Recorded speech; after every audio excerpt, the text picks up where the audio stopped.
Awesome, awesome, awesome. Okay, cool. We're live. We got people on. I'm gonna stop this. Okay, what's up, everyone? Here we are, ready to rock and roll on some Facebook Live. And we have a stellar, if I do say so myself, content deck presentation. And you're going to get some cool stuff for free too for attending this webinar and just registering. For those that are not able to watch live, we're still going to send the recording out to you, obviously, but everyone's going to be getting some free workbooks over the next couple weeks after this, which is going to be cool. Hey, Tom, what's happening? Thanks for being on. If you're watching on Facebook Live, do us a favor and just comment below the video, like where you're watching from, maybe tag your funeral home. That'd be cool. We just want to kind of get an idea of where everybody's tuning in from.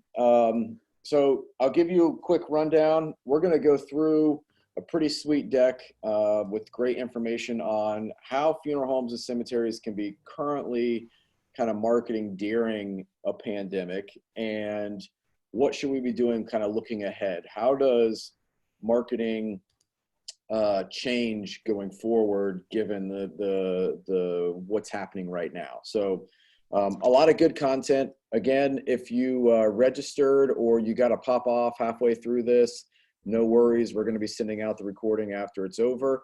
If you have questions, there's a couple different ways you can ask questions. One, in the chat, ask questions, and then there's also a Q&A button if you're watching through Zoom where you can ask a question. Now, I'll introduce the panel and the team here. We have Eli Gable, who is one of our brand strategists here at Disrupt, and he's on my content team. And then we have Josh Tasonia. A lot of you may know. Oh, come on, it's Jeff. I'm Jeff, the funeral commander. Ryan, I'm your co-host. You don't recognize me? Look at this flashy little shirt. You know, I got the cigar. You're a lot less silver than the commander. I know that, and I'm a lot less tan. I don't look like the sun, but that's all right though. He's getting a lot more sun. I'm jealous. I'm jealous of Jeff. So you look like you've been in quarantine in Ohio for the last 7 weeks. Yeah, rain every day, crying in a corner, but ready to give out some great content today. That's right. To all those viewers out there. And we're smart. We are sponsored by Starbucks, and we are also being sponsored by Black and Mild. So exactly. Way to go, Josh, aka free promo to Sonia. Josh is our creative director. As you can see, he's being creative. He's got his Tiger King shirt on. No tigers, just jaguars, though. Sadly. Jaguars. Okay. Awesome. So great team that we've compiled here. They're going to be monitoring Facebook comments as well. So if you're watching live through Disrupt, or you're watching live through connectingdirectors.com Facebook page, if you've got questions, throw those in the comments. They will be monitoring and flagging me to answer those questions. But look, we really want this to be interactive. If we don't get all the way through the deck, fine, no problem. We want you to get out of this valuable content, valuable resources, and hopefully take ideas away from this you can immediately start implementing in your funeral home or cemetery, or even some of our supplier folks that are on as well. And then hopefully too, you understand what Disrupt is about and how we're different than all the other marketing companies that are out there. You know, pretty cool stuff happening here. So I'm going to go ahead and share my screen, and we'll get started maybe with the deck. Where did it go? Hold on one second. Technical difficulties. I got to have it pulled up to be able to view it. So that'd be a good idea. All right, here we go. Somebody said, yeah, like Brian said, it's going to be just filled to the brim of great content for you guys today. It's going to be talking about some basic 101 social media customer service stuff that you should be doing, but you may overlook.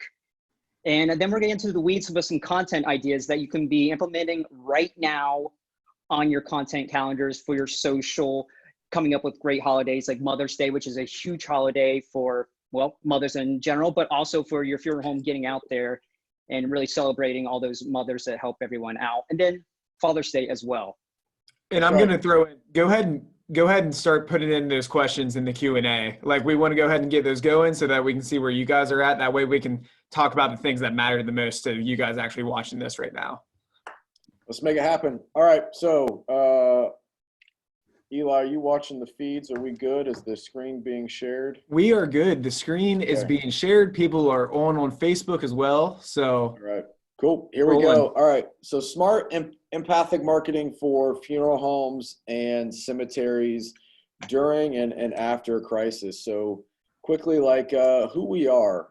We are Disrupt Media. We are a social media agency that focuses hardcore on the death care space. So funeral homes, cemeteries, crematories, pet cremation businesses, and then suppliers in the profession as well. We are also the creators of connectingdirectors.com. So many of you have been readers and followers of Connecting Directors for the last 13 years that it has been in existence. And Disrupt Media is our social media arm. We work with over 200 plus funeral homes and cemeteries and crematories across North America, as well as a few other countries like our friends over in Singapore. So we understand the profession, we understand the consumer. Our content is engaging 7 million consumers a month over the age of 55. So we've got a lot of data on that core demographic that is most profitable for funeral homes. So I'm Ryan Thogmartin, CEO and founder, Josh Tisonia, creative director, and Eli Gable, who is a copywriter and digital strategist, and on my content team. So some questions you may have right now related to the pandemic, like why should I be marketing? Do customers even care if I'm marketing right now? How do I navigate this situation?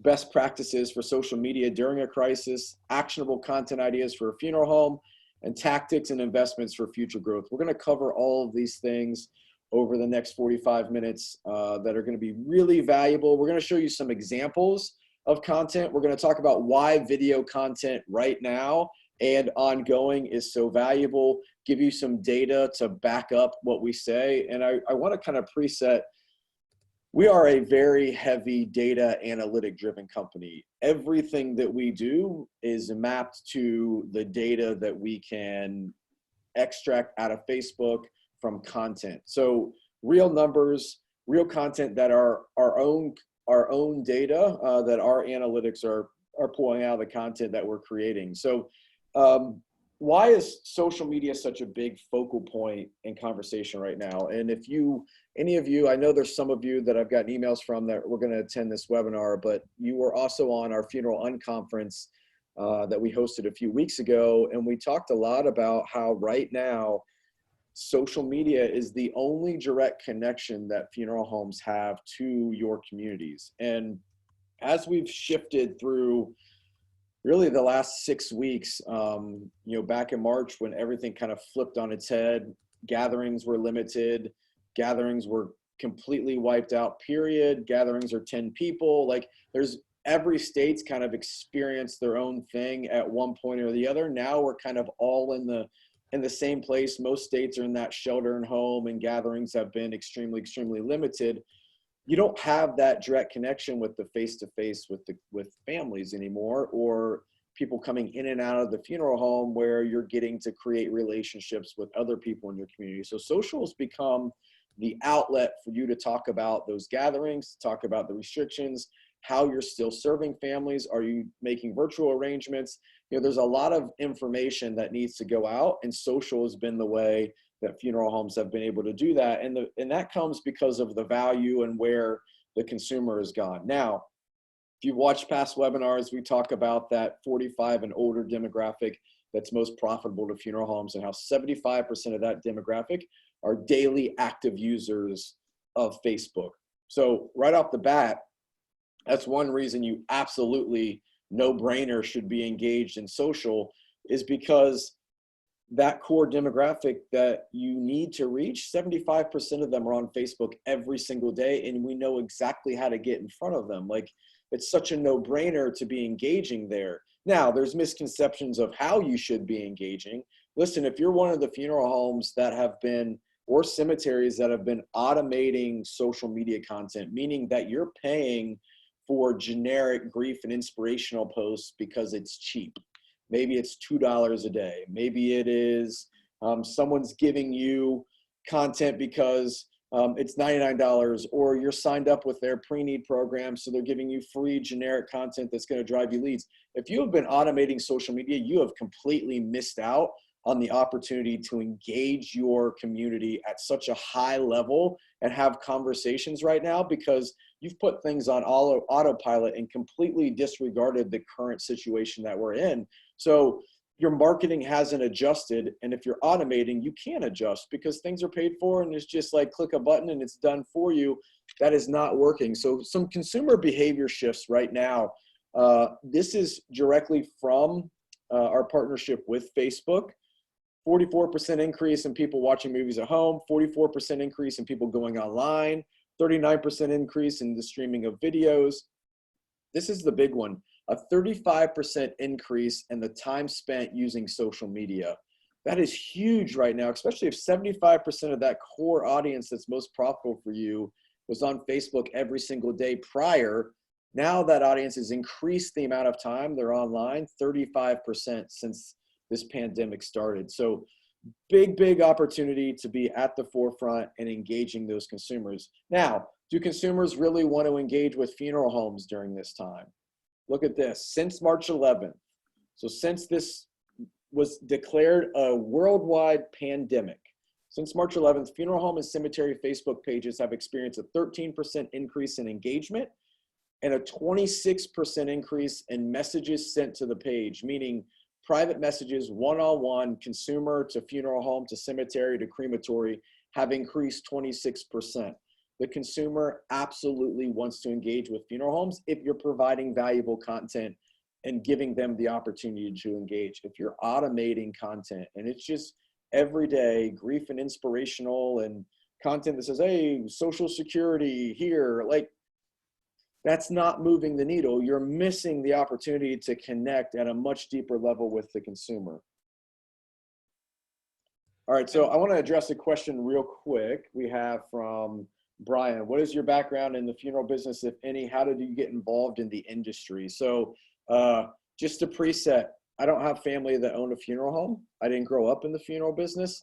I got duped into the funeral business. I started a company right out of high school, went to college, ran that company from my dorm room, dropped out of college, ran that company for 3 more years, sold the company, and I'm just entrepreneurial by nature. My girlfriend at the time, who I wanted to become my wife or fiance, and who is now my wife, said, hey, you need to get a job or my dad's never going to say yes. And I said, well, I'm entrepreneurial. I don't want a job. She said, yeah, that's not going to fly. He's looking for a salesperson. You can do sales. Why don't you go work for him? I said, I don't really want to work for anybody, but like, if this is going to help me get to the point where I can marry you, I'll do whatever it takes. So such a sucker, charmer. Right? Yeah, I'm just a nice guy. And so I asked her, I said, what does your dad do? And she said, my dad has a vault company. I was 20 years old. The only vault that I knew of in existence was a bank vault. I had no idea what a concrete burial vault was. So I thought I was going to go apply to sell bank vaults. And it turns out it was concrete burial vaults. So that was 2004. That's how I got involved in the funeral profession. Started calling on funeral homes in Ohio. My background's marketing and advertising. Started connecting directors as an outlet to write about conversations I was having with funeral homes. That has morphed into the largest online daily news publication for funeral homes on the planet. We reach 40,000 funeral directors a month from 212 different countries. And through the content I was writing about marketing, because again, that's where my background is and how funeral homes can use online and social media marketing, Disrupt Media was born. And eventually I left the Vault Company in 2012 to pursue Disrupt Media and connecting directors full time. Disrupt's got a team of 27 Uber creatives. We're located in Zanesville, Ohio. So there you go. That's my quick background. So, all right, back to consumer shifts. Since this was declared a pandemic, 56% of people surveyed said they are pleased to hear about brands who are taking action, making donations, or doing good. They want to hear about brands, what brands are doing in response to the pandemic. So how are you shifting business because of the pandemic? 43% of consumers think it's reassuring to hear from brands they know and trust. So this is not the time to go dark. This is not the time to pump the brakes and not put out content and not talk. This is absolutely the time to double down and use the outlet that you have to engage with your community. And only 15% of people don't want to hear from brands at this time. So 85% of consumers want to know what's happening at your funeral home because it's directly affecting people in your community. And if they can't go celebrate the loss of a friend, what can they do through your funeral home to be able to still celebrate virtually or, not in person? And then cleanliness. This seems kind of crazy, right? That we even look at a statistic like this, but here's the deal. Like how you're cleaning your facilities, because some funeral homes in some states are still allowed to cycle 10 people in at a time. Some funeral homes are still having face-to-face arrangements in the funeral home. The cleanliness of your funeral home may seem kind of crazy to talk about, but it is massively important. And just look at the demographic that's most profitable for you. That 30 to 49-year-olds, 41% say it's important to know the cleanliness of the facilities that they're going to be going into. 47% of people over the age of 50 to 64, and then 51% of people over the age of 65 care about the cleanliness of the facilities, which makes sense because that's dominantly your demographic that you're serving. And two, those are the most at-risk demographics during this pandemic. And I'm going to add on, that doesn't have to be a complicated thing. That can be as easy as showing, your different sanitation stations, showing that if people are signing things that like, hey, we're wiping down our pens and stuff like that. Like it's those little things that will do a lot for your page. Yeah, it's all about the details. And you may think it's kind of crazy, but it's literally taking a camera, holding up a smartphone and walking through your facility and showing where your sanitation stations are, videoing somebody wiping down that pen at the registry book. Maybe you have a digital registry or a video registry book that you've set up and you showcase how that's being used, how you're keeping social distancing so people aren't spraying the machine, you're wiping the machine. Like, it seems kind of crazy that is content now, but that is content that is valuable, it's real, and it will increase the amount of exposure and engagement that your firm will have because of that trust and transparency. Let's kind of think prior to this pandemic, the perception of consumers to funeral homes and what they think about funeral homes wasn't great. Now's the time for that trust and transparency, and you can build that. So let's look at some Disrupt Media clients kind of by the numbers. And we've pulled 4 different posts, yes, 4 different posts from clients to show you why talking about these things and what your funeral home is doing is so valuable to the consumer. Let's look at this first one, Posey Funeral Directors, about a 4-minute long video. It reached over 2,600 people and was watched over 1,215 minutes. I can't do math in my head, so I don't know how many hours that is, but it's a lot of hours spent with the brand digesting just how the funeral home is handling the current pandemic, the restrictions on gatherings, and in this video, Walker talks extensively about their ability to meet virtually and live stream every service that happens. Cruz Funeral Home, our friend Brandon, 12,000 people reached through this video, over 3,194 minutes spent watching that video. That is huge time. Where else can you get that much time spent with your brand for free? Like, that is so, so key. Now, if you weren't engaged in social media or you've been automating content and you're not getting engagement around that content, no, putting up a live video like this isn't going to reach anybody and it's not going to get engagement. However, these firms that have been working with us have a history of continual content that's valuable, that gets high engagement in their community. Galbraith Pickert Funeral Home, 6,629 minutes viewed of this video and how their funeral home is handling this pandemic. 24,000 people reached in their community.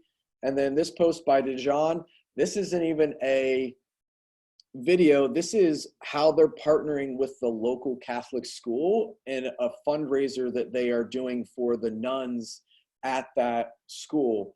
4,626 people reached, 395 people engaged with this post for $0 spent. You cannot put a price on engaging 20,000 people in your community with one Facebook post. Like, that is insanely valuable. And these funeral homes are getting the most amount of engagement out of any brands in their community. It's crazy because the consumer wants to know what is happening. And when you give them that information and you are transparent, there is value in that. Real quick, let's jump to a question before we move on to the next slide. So David asked, how important do you think live streaming is right now for services? And how would you recommend starting out with live streaming? I think that live streaming is imperative and if you haven't figured out how to live stream services, that should be the #1 thing on your list right now. How to live stream via Facebook, and then how to live stream via your website. So we've navigated this with a lot of funeral homes by quickly just finding a solution, not a long-term solution, but like Zoom. We're using Zoom right now, setting up a computer with a webcam where you live streams through Zoom. That's a great way to also make that live stream private. If you don't want to go live on Facebook and the family wants a private kind of live stream, you can create that live stream, give the link to the family. The family then can email out, text message out, invite specifically who they want to be able to access that live stream. And you can do it right through Zoom. We've had clients just use their phones, put their phone up, live stream right through the funeral home's Facebook page. There's a number of different ways to go live. Microsoft Teams, Skype, FaceTime is more of a one-to-one. We've seen funeral homes use Skype at the graveside, Zoom at the graveside. Even though they don't have great data connections, it still will connect so they can broadcast that graveside service as well. Because we have a number of clients in a lot of states where there are restrictions on in-home or in the funeral home gatherings, but outside, there's not a restriction on the number of people as long as you can have social distancing. So they're having the entire service all at the graveside and then live streaming that. So I think that it is extremely valuable. And honestly, in my opinion, going forward, we're going to see where live streaming is not just kind of a line item option. It is part of every package where not only are we going to have an in-person gathering, but we're also live streaming this for every single family. It's a great way if you're already set up with a company in the funeral space to live stream through your website to bring more attention and more visitors to your webpage. On the social media side, there's ways that we can retarget those visitors. So there's a lot of value in getting that traffic.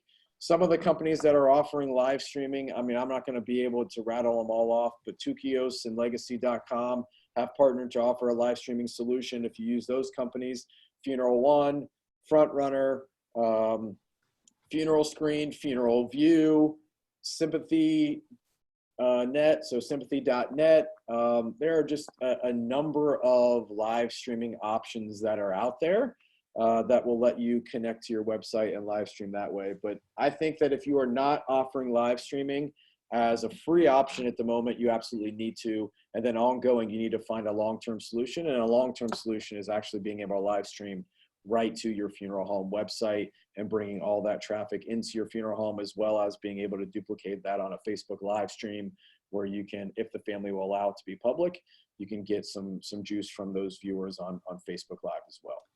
I'm going to go ahead and drop in the link to our interview that we did with Walker Posey, wherever he's talked about the positive benefits of live streaming for his business. Perfect. Thank you. Yes, we did a great conversation a couple weeks ago with Walker about just how technology has changed what they're doing.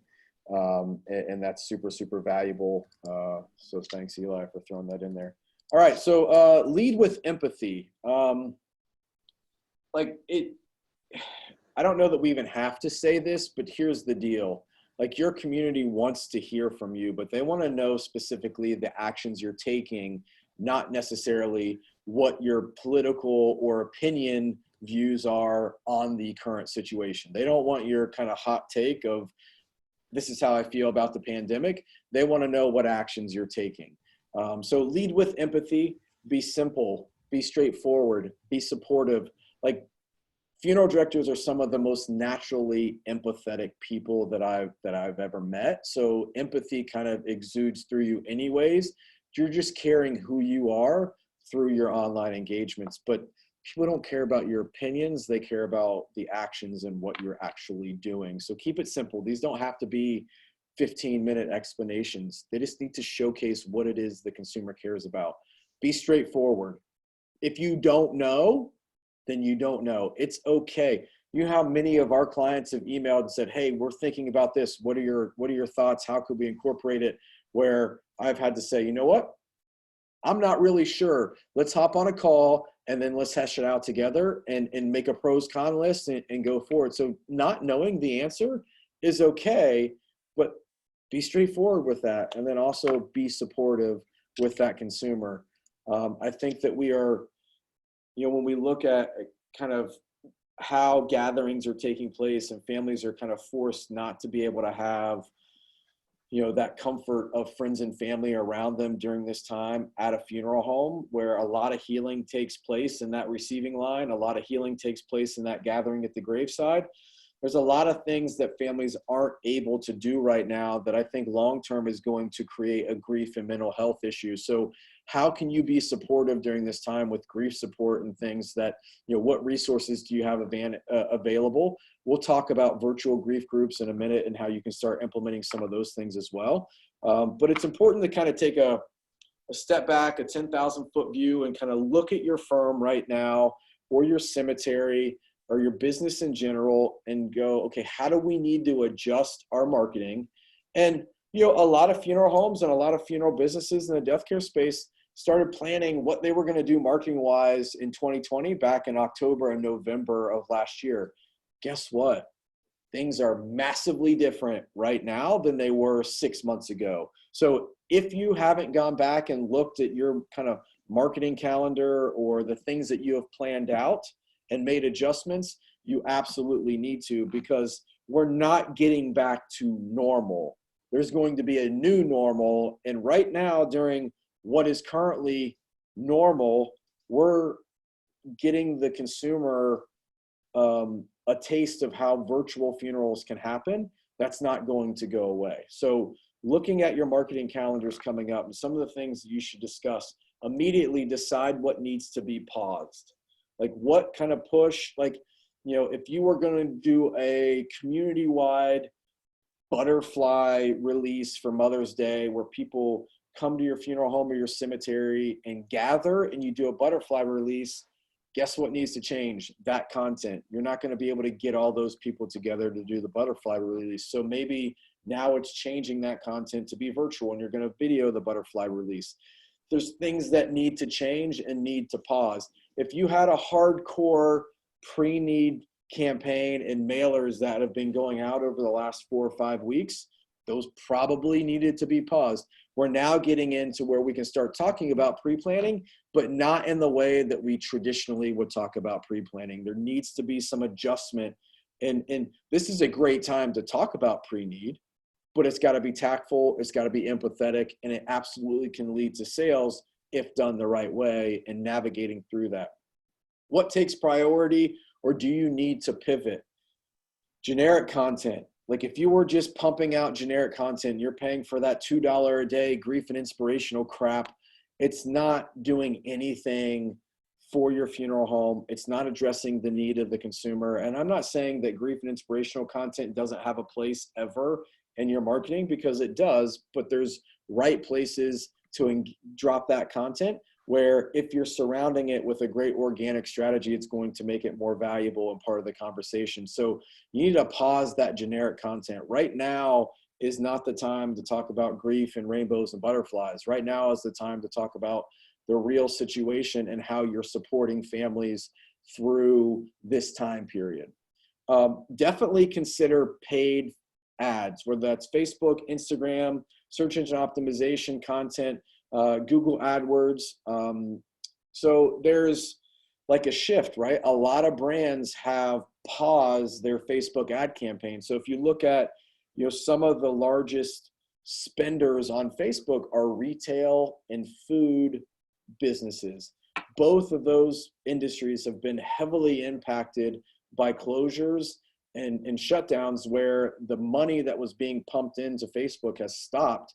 The cost of ad campaigns right now is actually lower than it was 3 months ago. So being able to get content into the news feed, to amplify the good that you're doing, to run some pre-need lead campaigns that are tactful and tasteful, ads are a great opportunity right now to get more bang for the dollar, because there's less spend from traditional businesses going into Facebook.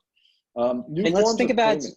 Yeah, go ahead, Ryan, let's Josh. think of like ads though too. Like, yeah, it's your face, it's your facility, it's you with your staff showing how you're going to support the community through the worst times to get through this together. But also maybe you're doing a contest and you want to boost that contest to get more reach. We're talking about ads that way too, which is not a hard sell at all. It's brand awareness, getting your brand out in front of them on their feed. Because what's everyone doing?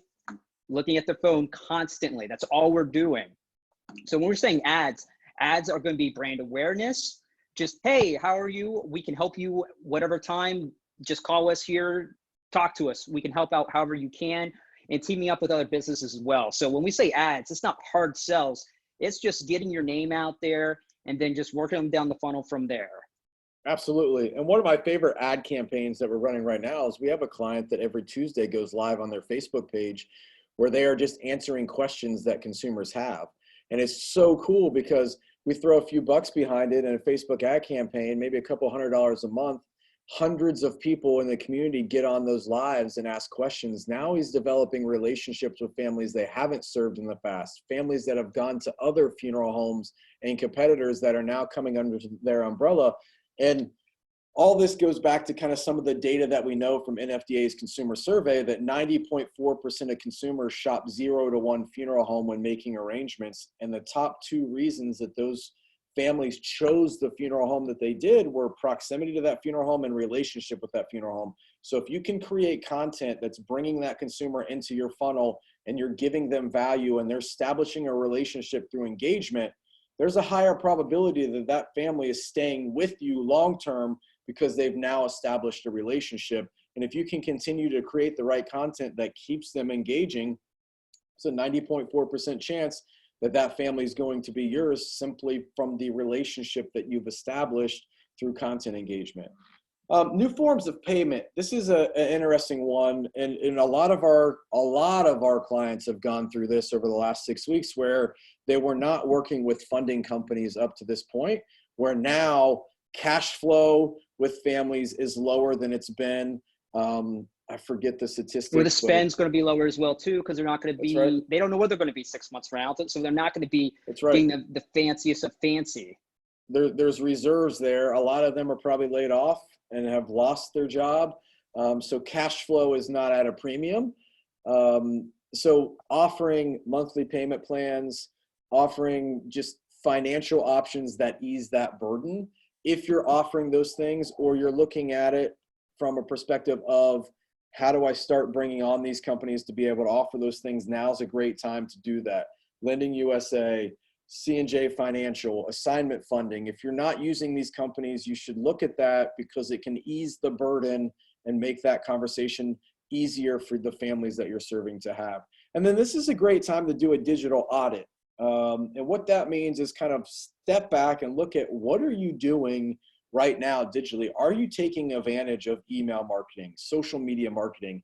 And are you taking advantage of these options where you're actually getting value out of it and not automating it? What traditional spend do you have right now that you could cut, where you could get better reach and better return through digital marketing?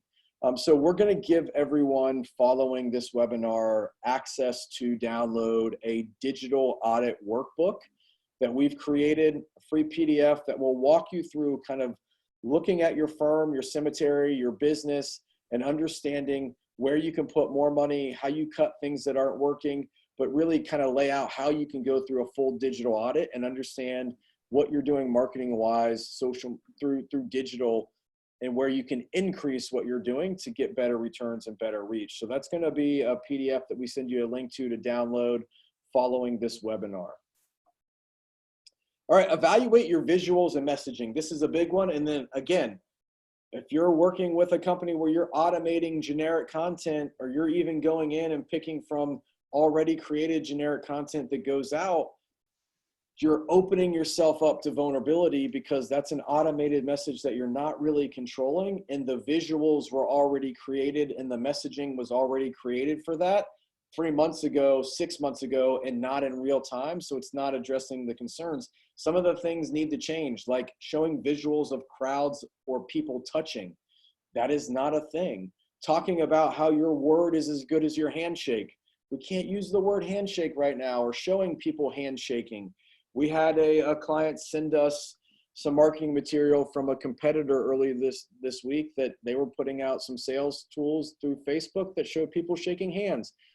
Not the right messaging. We can't shake hands right now. Those types of visuals, social gatherings outside or inside, those visuals need to change. The terminology that you're using needs to change. A lot of funeral homes have gone away from even saying social distancing and talking about more physical distancing, because we still need to be social in how we engage, but physically we need to be apart. Get in touch. Not good verbiage to use. Don't use the word touch. Work hand in hand. That's not working right now. Business as usual. This is a crisis, and business is absolutely not as usual. There is nothing in your life or the consumer's life right now that is business as usual. Everything in our lives have been disrupted, and your content doesn't need to talk to the negatives of that, but your content needs to address the current situation that we're in and what you're doing to fill the gaps and alleviate the pain points for the consumers. And look, stay away from interactions or anything that lead to a physical gathering, because that can be scrutinized. And believe me, the consumer will immediately disregard anything else and find that those two people in the back are standing arm in arm, and that's not possible right now. Why are you showing that visual or that message? So stay away. Make sure you are looking and putting eyeballs on the content, and stop posting alone. This is a really good one, and we included this in here as kind of a safety mechanism. Like, there's a lot of times where I'll create content and want to get it out, and I'm so close to it that I miss certain things about that content. Getting someone else on your team's opinion, looking at that content, seeing if they pull anything out of it, of like, hey, we should probably say this different, or this visual doesn't map to the current situation. Like, get some other eyeballs on that content, or use a company that's creating that content for you, where there's multiple safety nets in place that are looking at that content. Say goodbye to old visuals, hello to new visuals. Look at current imagery, revise imagery, or push those campaigns when deemed appropriate. Look at what you're creating, and things need to be created in real time and need to be organic to your situation, your firm, your cemetery, nobody else's. Your community is your community, and they need to see what you are doing, and you can't automate that. There's no way to do it. All right, is there any questions that have come through, gentlemen, that we need to address? Yeah, we do have one from Juan. I see the value that FB brings, but how would you complement your marketing strategy at Facebook with traditional media like TV and radio, or would it not? It absolutely does. Your marketing strategy should all lead to one single goal, because that's what we're doing. If it's you want to get more pre-need leads, or you just want more brand awareness, and you want to have that same consistent messaging through all different platforms. But now let's look at today, 2020, April. Well, people aren't driving as much. The oil industry is going under right now. Radio companies are laying off a ton of people. Why? Because ad revenue's being pulled away from there right now, because people are getting laid off. So Facebook is going to be your best bang for your buck, as we've always been saying, right now, if you want to get in front of your consumer. And if you want a timely message out too, because Facebook is so real time that things change quickly. We had a conversation with a client a couple of weeks ago that was in the midst of a prepaid billboard campaign, and they're going, holy crap, like everything that we have for this billboard is showing how we can get together and the value of service. And we're talking about the values of gatherings, and none of that is relevant right now. And they couldn't on the fly, overnight, change that marketing content to map to the current situation. So I'll say this, like, have we helped clients integrate their traditional marketing with social media? 100%. You know, setting that marketing goal and everything funneling down to that one goal and using a holistic approach? Absolutely. I'll say that it is extremely hard to get a consumer from one medium to another medium or media, meaning getting someone to see a billboard or a newspaper ad and then trying to funnel that attention online is very, very hard. What gives you the most upside right now? It's where the attention of the consumer is, and the attention of the consumer has increased 35% more than prior, which was an everyday occurrence, to Facebook and online and social media. So you've got to be present there. It's going to give you the most bang for your buck. And traditionally, let's look at this. If we look at the 3 ways traditionally most funeral homes spend marketing dollars: newspaper, radio, cable television. The average cost to reach 1,000 people nationwide prior to the pandemic for newspaper was $32. Average cost to reach 1,000 people through cable television, $8. Radio, $7. Average cost to reach 1,000 people through Facebook, $3.50. And those 1,000 people through Facebook can be 100% targeted and in the demographic that is most profitable and valuable to you, where you can't necessarily target specifically who sees a billboard, who sees your newspaper ad, radio ad, or television commercial. And let's be honest, audit yourself of how you embrace traditional media. I can tell you right now, in my household, in the last 8 weeks that we have been quarantined in Ohio, shelter in place, shelter in home, whatever you want to call it, there has not been one single second of live TV watched. Everything has been either recorded and we fast forward the commercials, or streamed by my children. Now, that doesn't mean everybody is that way. However, audit how you watch television and really look at, well, I get the newspaper every day and I look through it. Okay. What are you looking at besides the obits of your competitor? Like, are you really going through the newspaper? You're probably not. You're getting your news through your phone. So looking at what you're doing traditionally and how you're personally embracing traditional media. And if you're in the demographic you're trying to reach, they're not mapping different than you are. So where can you spend that money to get the most upside, where you can influence the consumer and best serve them? Another question that we have here, this one is probably kind of a unique situation, but I still think it's worth addressing. From John: how does a new cemetery go about talking about services when we just opened up at the same time this pandemic hit? Like, wow, double whammy. Yes, Bad time, John. That sucks for you. We're not gonna dance around how crappy that is for you, John. But let's look at the bright side. You've got the opportunity now to really focus on your cemetery, your mission, why you opened up, the story behind why you opened up, the passion that you and your team have to serve the community, the things that you're doing differently than the other cemeteries. What beautification do you have that other cemeteries don't? You know, do you have a cremation scattering garden? Like, you don't have to focus on the gathering. Focus on the why you exist and why you created the funeral home. There had to be something that drove you into opening a cemetery. Why? Create that content. Maybe this is a great time to profile your salespeople and create content around them and their hobbies and why they do what they do. Maybe this is a great time to highlight your administrative staff that the families are going to talk to when they call into the cemetery. Maybe this is a great time to introduce your grounds crew and create content around the investment that you made in the equipment that you have to keep the cemetery looking beautiful. Maybe this is a great time for you to start talking about why you have different rules and regulations in place in the cemetery, where you can be transparent with why on March 31st you remove all the flowers off the grave. Every cemetery client that we have, the only time they get negative messages is when they throw away flowers that have been on a grave and the consumer doesn't have any idea why, because they never read the laws and they never read the dates, and the cemetery wasn't transparent with putting that content out. Now's a great time to start creating some of that content. So we can completely disregard the fact that families can't come gather, but there are 1,000 different things that you can create content around right now that are insanely valuable and put you right in the middle of the conversation, because it is your direct, your differentiators right now that you can create that content around. And something I'll add, certainly don't apologize for trying to open up right now. You know, you're going to get some negative comments and people like, oh, opening up a cemetery during this crisis, how convenient.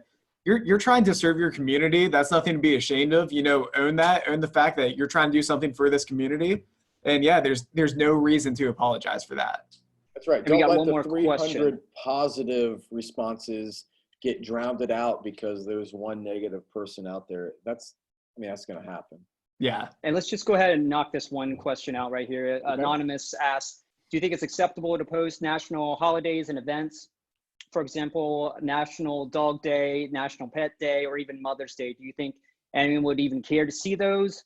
This could be visuals or quotes or both. And absolutely, to speak for both of them right now, it is still vital to do that. Are you celebrating? Of course you are. Is your consumer celebrating it? Yes. But what does that look like right now? Yes, absolutely. So you got to tailor that content to the time that we're in. So National Pet Day, you know, how are you getting more walks in with your dog? Where do you like to go in the community to take walks with your dog? What are you doing? You're sheltered in home with your cats. You know, have you made obstacle courses for your cats to run through? Like, there are ways to incorporate this type of content into your social strategy. And Josh is absolutely right. The reason these things are valuable is not because they have anything to do with death care, but they have to do with content that the consumer is already going to be engaging with. So it's real time and relevant that you can interject into that conversation with something of value and grab that attention. So, you know, if you can create that content super organic to your funeral home, maybe you're highlighting a pet owner in your funeral home. Maybe you've created video messages for all the mothers of people that work in your funeral home, and you're putting that out as a tribute video on your Facebook page. Maybe it's, you know, you're helping your community come up with ideas of things that they can do via Zoom or FaceTime or video conferencing with their mother to still celebrate. Maybe it is watching a movie together and streaming it via Facebook Live, or not Facebook Live, that's copyright violation, but through Facebook Messenger, direct one-on-one, or FaceTime. Like, look at how you can incorporate these national days into the current time period that we're in, and organically into your funeral home.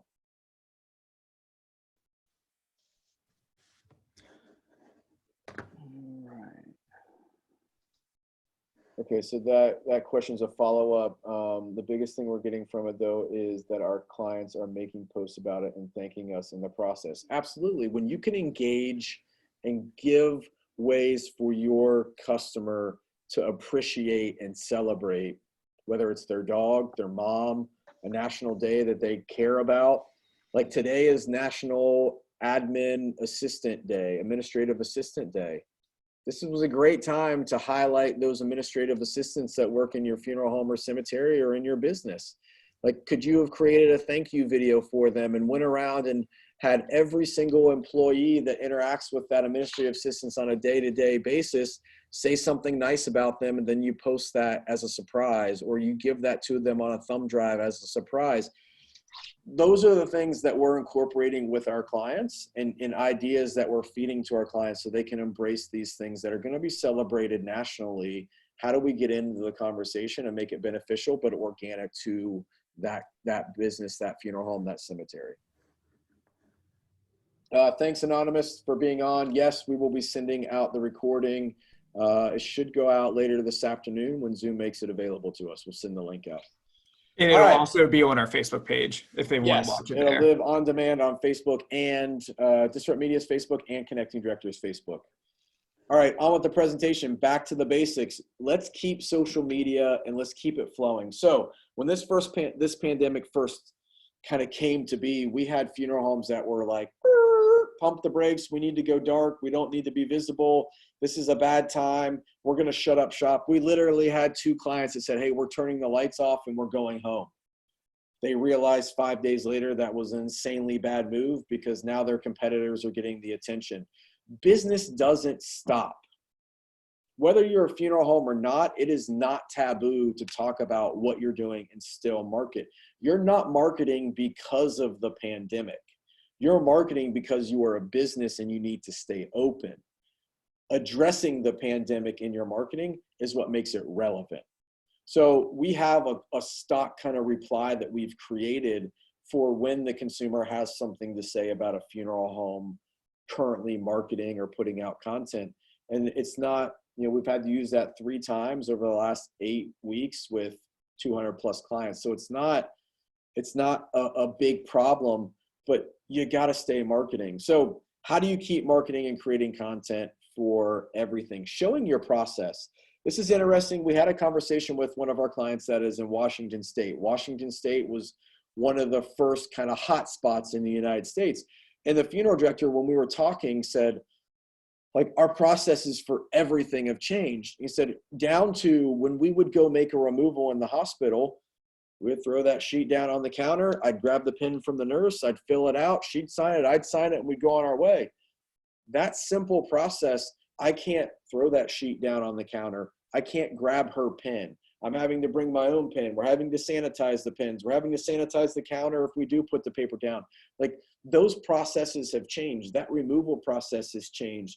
The way that you're getting families in and out the door of your funeral home, if you're still able to meet with them face to face, has changed. We've got a funeral home that has multiple viewing rooms, very large funeral home. Their state is only allowing 10 people gather in a specific area at one time. They have set up on the floor kind of arrows that show where you go and where you wait. 9 people in this room, 9 people in this room, 9 people in this room. Here's where you stand for social distancing. And then a funeral director comes and gets those 9 people, takes them into the viewing. They're spaced out on the floor. Like, what does that process look like? Where have you put sanitation stations? How are you cleaning your facilities?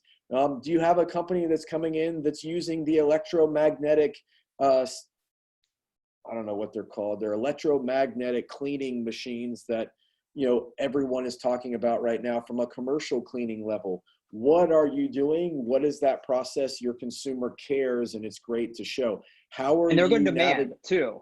That's right. They're going to want to start demanding it. Like, it's going to be completely different from here on out. This is going to become a normal conversation going forward. This is part of that looking forward to normal. This is part of that conversation ongoing. We're going to have a heightened sense of awareness around sanitation and the daily cleansing routines. How are you getting families to the cemetery if they do have a graveside service? Are you still offering a family car? Is that possible? How are you cleaning that car?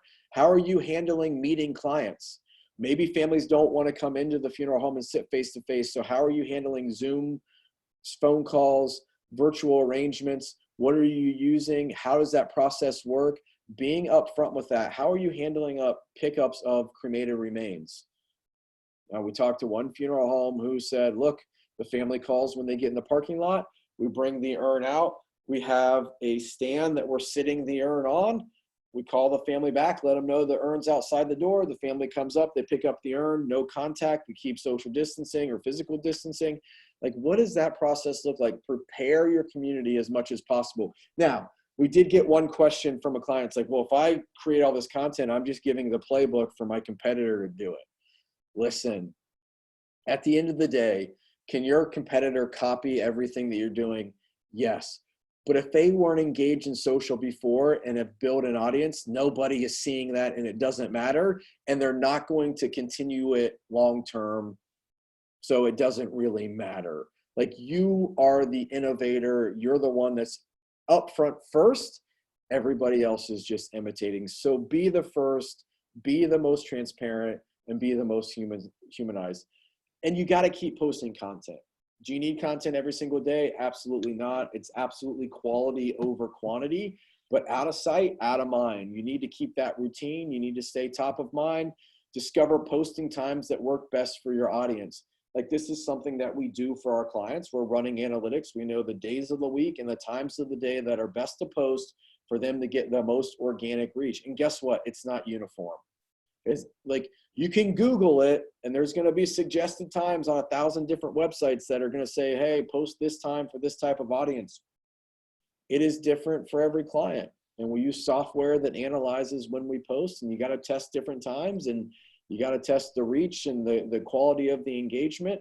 But that is going to allow you to spend less money and optimize the money that is being spent inside the platform. And then customer service is key, responding to messages ASAP. Like I mentioned on slide 3, I think it was, or slide 8, it was slide 8.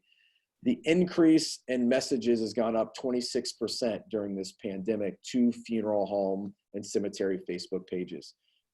So responding to those messages, and we have absolutely received first call messages through Facebook Messenger of families that are saying, mom just died, dad just died, grandma just died.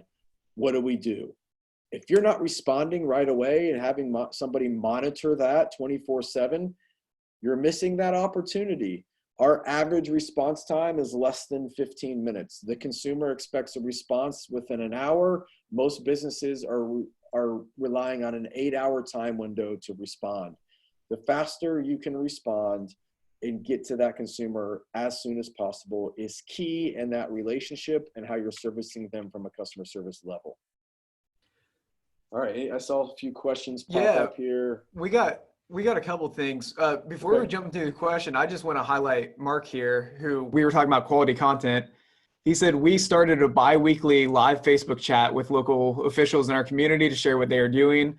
And we've had guests including a pastor, a CEO, an owner of a local grocery store. Our viewership has doubled, if not tripled. We are engaging our community. So just shout out to that. Yeah. That's type of stuff that needs to happen. Mark, that's what's up, my man. That is what you need to do. And it has nothing to do with death care, right? It has everything to do with relationships. And that's a great kind of kickoff point for the next part of the presentation that we're getting into. How can you partner with some of those other businesses in the community? And how can your businesses help each other grow and engage the community and provide better service and just be good players in the community? Look, for the history of time, funeral homes have been pillars in their community. You have been a staple business in the community. Now is the time for you to own that position 100% and be the leader. Mark, what you're doing with your funeral home is dynamite. Those relationships are going to produce other relationships ongoing. Those business owners, when they talk about experiences they had during the pandemic, are not going to forget about how you elevated their awareness by going live with them on your Facebook page. And Facebook Live video gets 75% more reach and 75% more engagement than any other content. Those videos that I showed you in the beginning, 3 of them were Facebook Live videos. There's a reason that we encourage our clients to go live. You saw the amount of minutes that equate to hours of time spent with that content. I'll give you this little bit of nugget. Our top 50 clients in the second half of March, after this was declared a pandemic, the amount of time spent with their content across the board was 2,027 hours of time spent collectively on those 50 pages over the last 19 days of March when this was declared a pandemic. The consumer is there, and if you give them a reason to engage, they absolutely will do so. Let's pivot real quick to some, I would consider it kind of Facebook basics before we continue with our presentation. So we have a question from Chuck. He said, I've just joined Facebook due to the pandemic. I'm a funeral home supplier. I currently have only accepted friends to my Facebook who are currently funeral directors. Should I accept all friends, as some may find my content valuable and ask funeral homes about my business? Yes. I mean, it's who you are. And look, I have one personal Facebook page where I've got thousands of people I'm connected to outside of the death care space and thousands of people I'm connected to inside the death care space. When I post content related to Disrupt and what we're doing in the death care space, the people outside don't really engage with it much. When I post pictures of my family, everybody engages. I think you can kind of have that yin and yang of content. Now, that said, that doesn't work for everybody. It works for me. You may be better off, Chuck, creating 2 different profiles. Maybe you're Chuck dash whatever company it is that you work for, and you use that profile to just engage people in the death care space. And then, you know, like I have a friend that on Facebook for business connects, he's David last name. To friends and family, he's Dave last name on Facebook. He's just shortened his name or goes by a nickname and engages people that are friends and family on that profile and keeps everything business and personal separate. It's really what works for you, Chuck, is what you got to do. And then the other question, is it best to have all your information on your generic Facebook page, or does it benefit you to have a Facebook group for your concentrated group of followers? From a business perspective? Just doesn't really ask. So I would assume like, okay, so like these things that we're asking them to do about like showing their processes and stuff like that, is that stuff that they should just be showing to like a small group of people who engage with who are maybe pretty active in their business? Or is that something that we want to show out to the whole community? You got to show that out to the whole community. Yeah. That's extremely valuable. Let's talk about like removals. You're not going to be showing that stuff. Let's get back to basics. Like you're not going to be showing your removals and everything like that. But the process that Ryan already brought up about how are you going to give the trade-off from an earn? How would that process look? How are you going through your daily sanitation when maybe a few weeks from now, you can have more people into the funeral home? Just those type of processes, that's going to ease everyone's minds. Like, okay, what's the first step to interact with this funeral home and how are they protecting me along those lines? And I would say where groups can be nice though, is if you want to start some grief support groups on Facebook, that maybe that's stuff that you're going a little more in depth on stuff and maybe it's a little more personable. So like, yeah, that's something that could be cool for a Facebook group, but overall we want to get that information out there for public. Everybody. And we'll dive in a little bit more on the grief groups. I do want to answer David's question on, do you see any issues making virtual arrangements with older demographics? So that link that Eli dropped in our chat to the interview with Walker Posey is great because we addressed that immediately. I asked that question to Walker, like, this older demographic, how are you doing getting them on Zoom calls, and is there any hurdles? And of course, there's going to be some. Like there's going to be some technically challenged people, but how Walker has pivoted and how we've kind of walked other clients through this as well is Zoom doesn't have to be the end all be all. If they can't figure out Zoom, no problem. They've got a mobile phone, let's FaceTime. Like almost everyone that's got an iPhone or a smartphone has done some sort of one-on-one video chat. Is it as easy because you can't show your screen? No, but it is a great workaround that they'll understand. And so you got to be able to pivot, and it can't be one size fits all. You got to have a couple different options in your arsenal where you can address every family. But for the most part, funeral homes that I've talked with, the Zoom and the technologically challenged older demographic hasn't been an issue. They've been able to figure it out. And they found, very easy tutorial videos on Zoom that they're sending families prior to actually connecting, like, hey, when it's time to connect, here's how you do it. So here's how you do it on a mobile phone. Here's how you do it on your desktop computer or tablet. And I'm just going to comment on, Dylan had another comment. He said, I have a Zoom this afternoon with a client to walk through virtual capabilities. This will be the fourth or fifth time I've done something like this with a client, and I would encourage all to do so, especially from their home office, because they're seeing me as I am, working hard, being all about their business. And I'll say that's great. You can also showcase that through social media, though, to show even more people what you're doing. So, that's as simple as, having someone take a picture of you while you're there, FaceTiming your family or something like that. There's ways that instead of just that one family seeing you in this environment, we're going to have your whole community seeing you in that environment. Yeah, it's one, good job, Dylan. Like, I know Dylan, he's the man. So, what he's doing and connecting with funeral homes and showcasing that, hey, even as a supplier, like, this is affecting us, and we're doing everything we possibly can to make this an easy process for you as the funeral home, you as the cemetery crematory. That is key. I love it. Keep doing that, but also share some of that on your social and where you're connected with your clients at online as well. And look, here's the funny thing. So because of all these Zoom meetings, and our team is remotely connecting twice a day through team Zoom calls, and a lot of other funeral homes are doing the same, connecting with families and their staff. A lot of funeral homes are sending the majority of their staff home, and they're working remote until there's a family that may be coming in, or there's a viewing, or there's an actual service, and then they're coming into the funeral home. A fun thing to do is showing kind of well, the perception that your business on the top half that can be seen in the camera, and from the waist down, you're super casual Joe. I did a call with a client the other day, and he stood up and he said, check it out. He had a suit jacket on, a tie, and a button up, and gym shorts on the bottom. Like, those are some funny things that everybody is kind of going through as they're working at home, that you can showcase that can be real time. Like, you know, it doesn't have to be the suit and tie every single second of the day. Like, you're real people, and showcasing that is key. Are there anything we need to answer right now, or would we suggest moving forward? David had one here and just a normal chat. We'll go through it.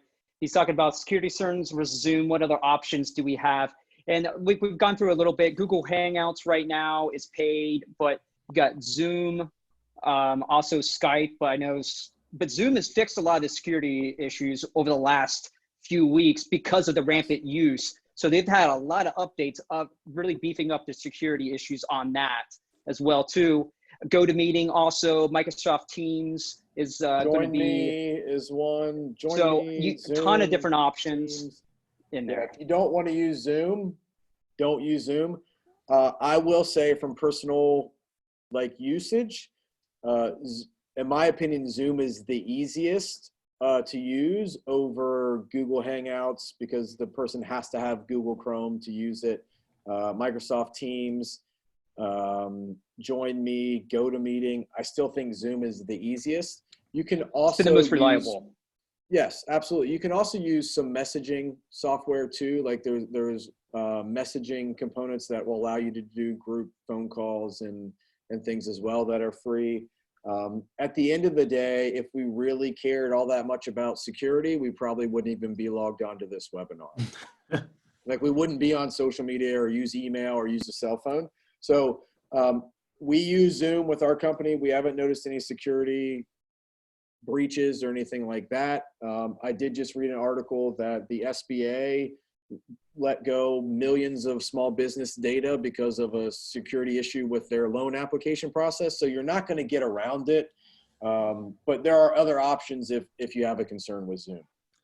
And let's go ahead, and since we're on the roll of questions, let's do, what would you suggest for a funeral owner who doesn't like to be in front of the camera? We have staff that would be great in that regard, but we really think that having the owner on camera answering questions via Facebook Live or outreach will help our clients feel closer to us. Yeah. So here's the deal. Like, there's some things that you have to do as a business owner that's best for your business, and your only insecurities come from yourself. Like, people are not judging you on video. Like, I don't know. Like, I did a selfie shot Facebook video in my driveway Sunday evening. Like, there's not this quality control type experience and profiling that happens through Facebook video. But if you're just not comfortable, then, I mean, is it going to hurt your business? It's not going to help your business. Showcasing somebody else is great. Like, building that personal brand for your staff is beneficial as well. Is it more powerful if it's the owner? Yeah, but look, if you can't be on video, you can't be on video. However, I bet that you could figure out a way to record the video. It doesn't always have to be live. Record it 10 times if that's what it takes to get it right. Make yourself a transcript that hangs on the wall and you're kind of reading from it with bullet points or word for word. There is power in the video and the person at the top that everybody knows being a part of that content. But is it a deal breaker? I mean, I'm gonna say it's a deal breaker. Somebody else could be on video, but two, we also have to quit being so hard on ourselves because we're the only one judging us. And then another question, when you get a like on your page, should you thank everyone individually for liking your page? No, because that's insanely difficult, insanely time consuming. Nobody expects it, and you're not going to be able to see every like anyways because of privacy settings. If someone's commenting on a post, you definitely should respond if it warrants a response, or they're leaving a message or a review. But just for someone liking your page, you're not going to know that every single person that liked your page. And is it necessary to like, or, get a message to every single one? Absolutely not. You could create a video thanking the 500 people that have liked your page in the last week and put that out as content and kind of blanket everybody with that. That's the best way to show your gratitude is just going to be by giving them quality content. That's right. That's right. All right, I'm going to keep moving. So how can your business help with others? Collaborate, collaborate, collaborate, collaborate. Each business feeds into each other. Most funeral homes are very community oriented, and cemeteries are as well. So how can you collaborate with other businesses, whether it's leveraging your audiences, so you shooting a live video or video with them, sharing it on your page, in return they're going to share that post to their page, where now you're crossing the audiences and getting exposure for both brands to a different set of consumer. Email campaigns. So we personally have done some things in our local community to give back. There are businesses that are around us in our downtown area that our staff eats at every single day, where I take clients for meetings when they come into town, where we have our Christmas parties. They're businesses that support us and talk well about us and are happy that we're in downtown, even though we're not working with them. There's still a relationship there. So we partner with our local Chamber of Commerce the second week of the pandemic, where we bought $1,000 worth of business or gift cards to local businesses that are partners of ours, that support us, that we're friends with, that our staff loves and supports with their patronage downtown. So we bought gift certificates, and we did a collaboration with the Chamber of Commerce where we created a post on their Facebook page. And that post reached over 40,000 people in the community, and we gave away 10 $100 gift certificates to local restaurants. We've partnered with some other companies in the death care space that are doing things for funeral homes. We've partnered with a lot of companies in the death care space financially, where we've remained anonymous because we just want to be able to give back to the profession. So whether it's an email campaign with a local business where maybe, we've had clients that are doing gift card giveaways. So the funeral home will go buy gift cards. They'll give them away through their Facebook page to local businesses. And both brands are getting exposure out of that. Social media contests, email campaigns. Email campaigns, you may be thinking like, how could we partner on an email campaign? What if you sent out an email campaign about the local church's online Mother's Day service that they're going to have, or information about how to stream church online with the local churches in your community? What if you partnered with hospice and some of the things that you can do to support people that are in hospice facilities that can't have visitors?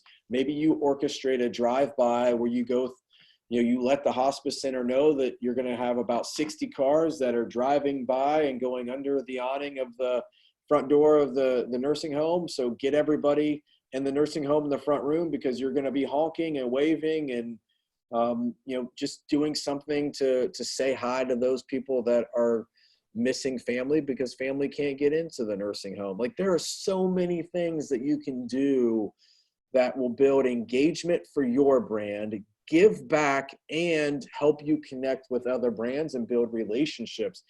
Insane amount of things that you can do. And these are all things that, gosh, in March we were presenting, I can't remember, we had an all hands creative meeting where we talked probably about 100 different ideas that we presented to clients that made sense for ways they can partner with local businesses through social media and in different giveaways. The local box is one of my favorite. And kind of what we're looking at here is, a lot of us maybe get monthly subscriptions to clothing boxes that come, or like my mother-in-law's awesome and she got my family an ice cream of the month for a year. So like subscription where we got a different ice cream every month.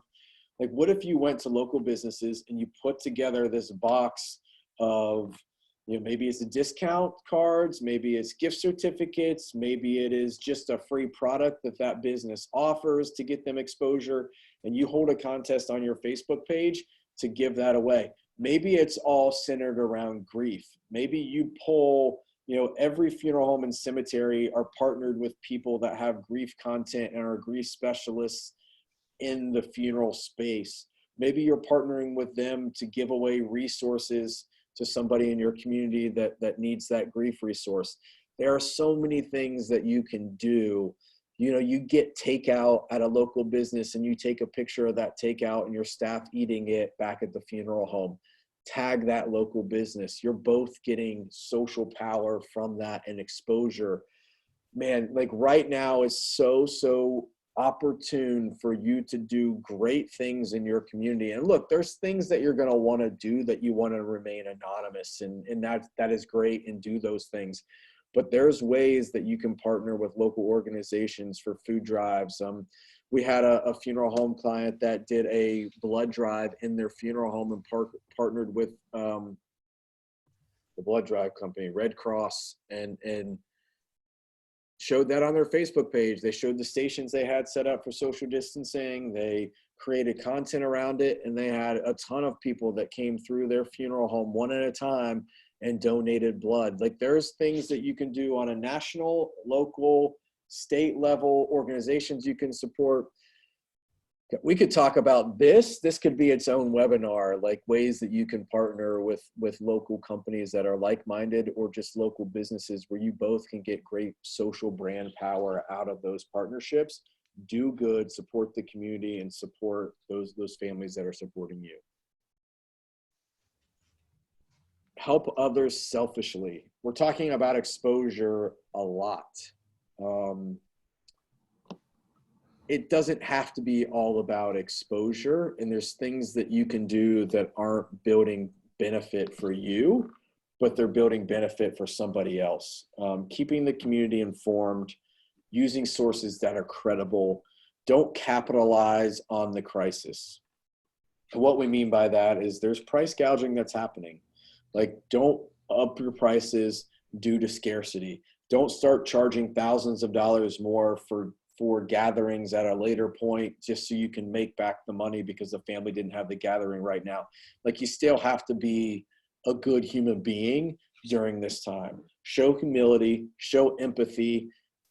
There is going to be a huge grief issue of families that are not able to grieve and get the compassion and the things that they need right now. Understand that. Understand what families are going through. This is massively difficult for you because you've had to pivot and do things. The same for your families. Nothing is as was in business as usual. And tone absolutely matters. So to my cemetery peeps out there, this one's for you as well. Like, right now, gray space, hot COVID-19 sale. That's not going to fly and work with anybody. The same on pre-need, like a message of now's the time to pre-need. More people are dying. Like, hurry, ASAP, sale going up. Like, that is not the tone. Tone matters, and you've got to be able to create content that's objective to tone, and where people can't read it and try to spin it and what your tone meant. And look, and don't be an alarmist. Don't feed the frenzy and the panic. Be respectful, be thoughtful. Don't step outside your lane.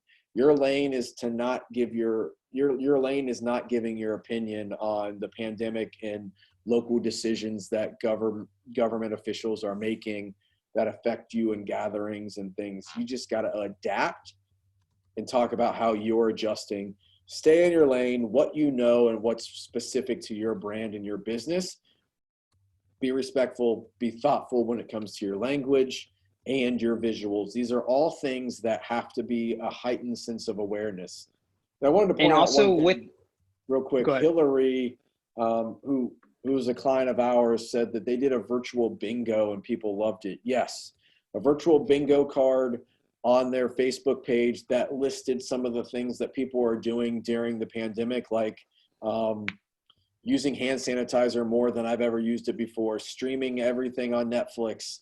Like, you know, there's virtual bingo cards that you check the box, how many people get the most bingo, who can get a full house. Like, it's fun. People are commenting and posting pictures of their bingo card. They save that image and printed it off.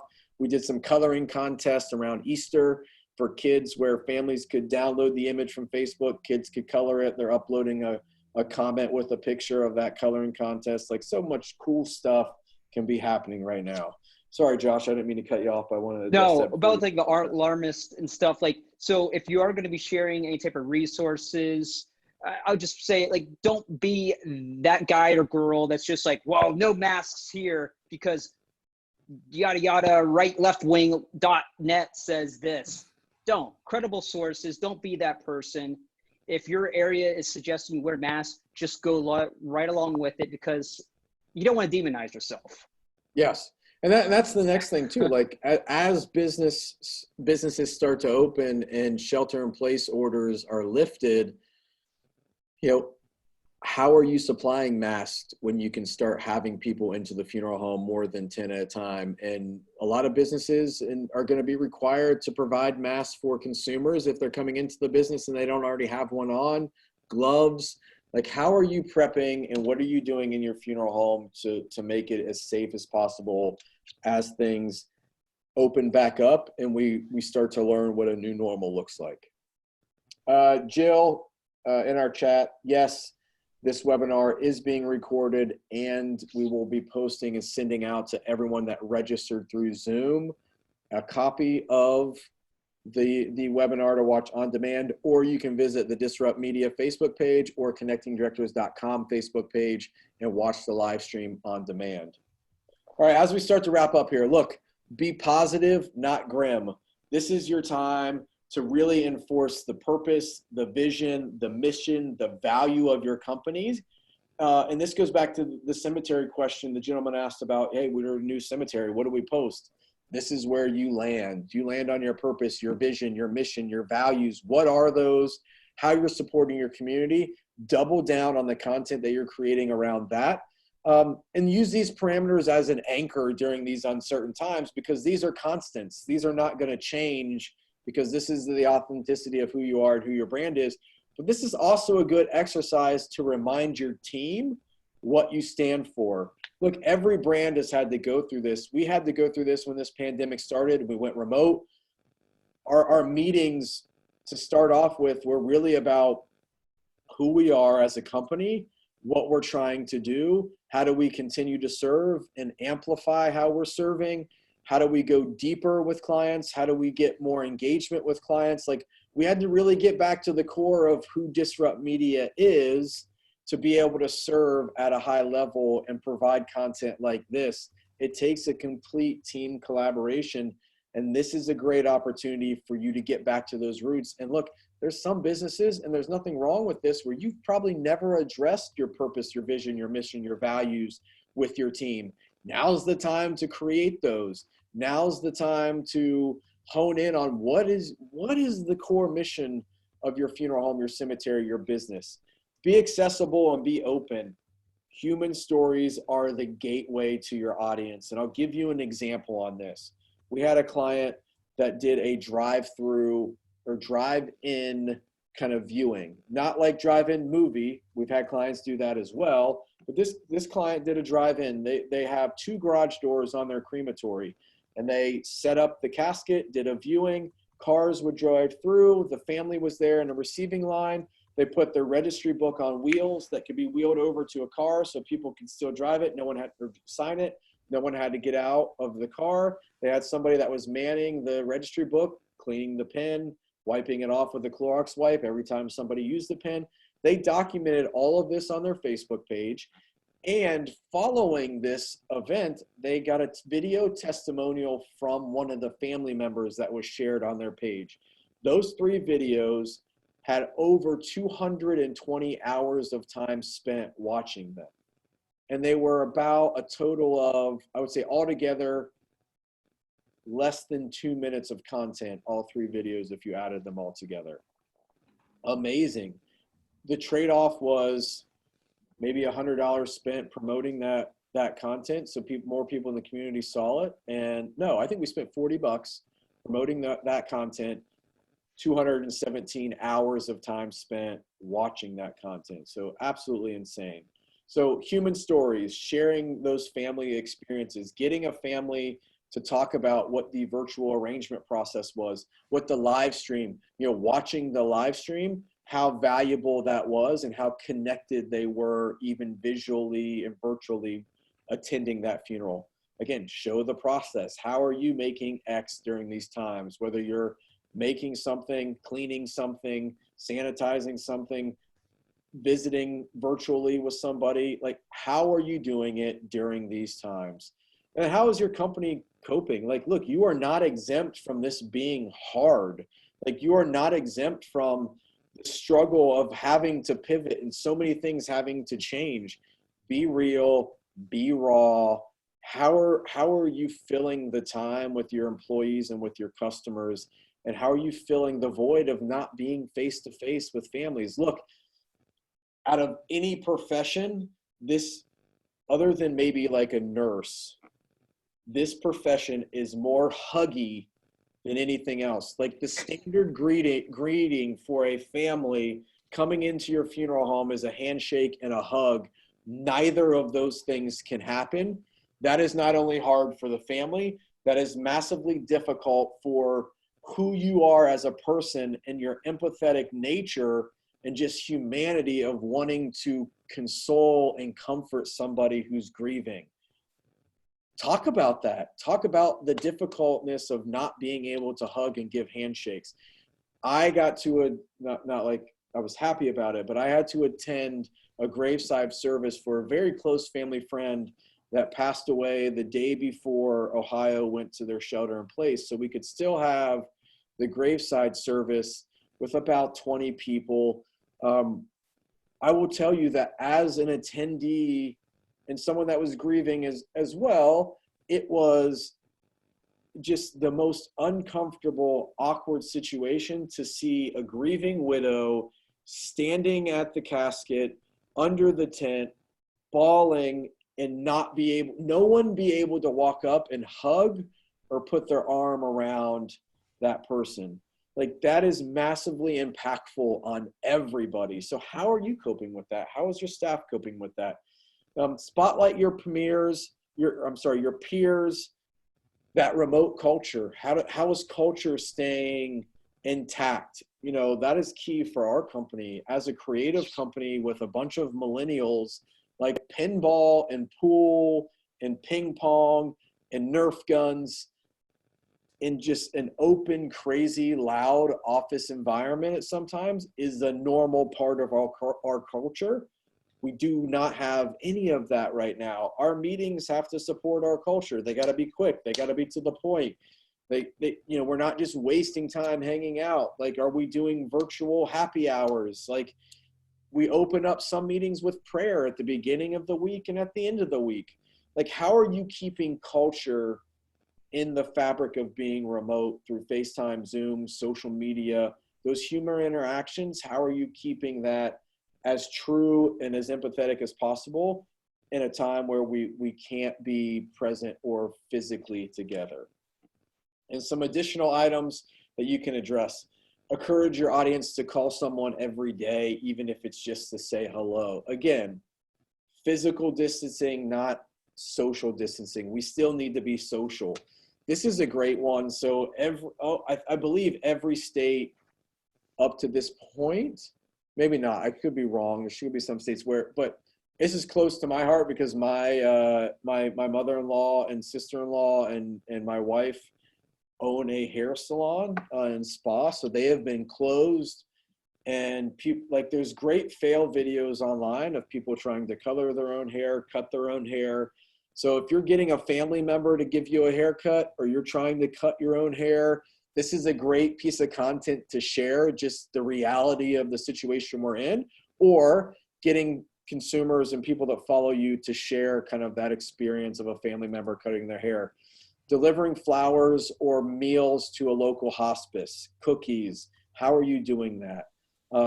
We had one client that was encouraging people in the community to write letters to just like adopt a grandma, adopt a grandpa, adopt a healthcare worker, where they're writing letters, sending it to the funeral home, and the funeral home is just randomly giving these thank you letters to frontline workers at hospice facilities, at hospitals, other funeral homes. How can you partner and just give grace and empathy and thanks to other people?